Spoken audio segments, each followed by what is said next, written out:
আজকে বানাবো সাদা আলুর দম। এই আলুর দমটা আপনারা লুচি, রুটি বা পরোটার সাথে অথবা ভাতের সাথেও কিন্তু খেতে পারেন। তাহলে চলুন বলি কিভাবে বানাচ্ছি। বড় আলুগুলোর মধ্যে থেকে ছোট আলুগুলো বেছে নিয়েছি আর তারপরে সেগুলোকে সেদ্ধ করে নিয়েছি। তারপর একটা কড়াইয়ের মধ্যে দিয়ে দিয়েছি একটু গোটা জিরে, একটু এলাচ আর অল্প একটু দারচিনি। এবার এটাকে ভালোভাবে শুকনো খোলায় নিয়ে নেওয়ার পরে মশলাটাকে ঠান্ডা হয়ে গেলে গুঁড়ো করে নেব।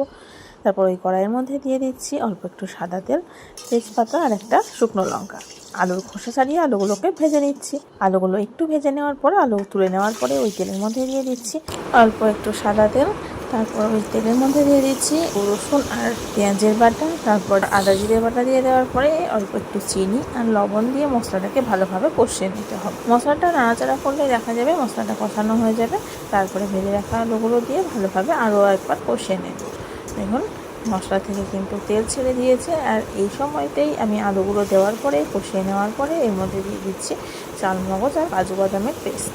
এবার চালমগজ আর কাজু বাদামের পেস্টটাকে দেওয়ার পরে এবার এবার এবার আলুটাকে আরও আরেকবার কষিয়ে নেওয়ার পরে যখন কষানো হয়ে যাচ্ছে তখন এর মধ্যে পরিমাণ মতো জল দিয়ে দিলে রেডি হয়ে যাবে আমাদের আলুর দম।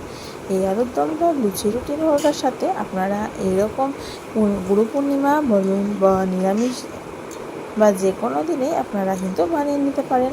আমি এটা গুরু পূর্ণিমা উপলক্ষে বানিয়েছিলাম, তো সবাই খুব মজা করে খেয়েছি। আর তো আপনাদের কেমন লেগেছে অবশ্যই কিন্তু কমেন্টস করে জানাবেন। আর ভালো লাগলে অবশ্যই লাইক করতে কিন্তু বলবেন না। দেখুন আলুর দমটা এখন রেডি হয়ে গিয়েছে। এখন আমি গরম মশলা দিয়ে নামিয়ে নিলেই রেডি।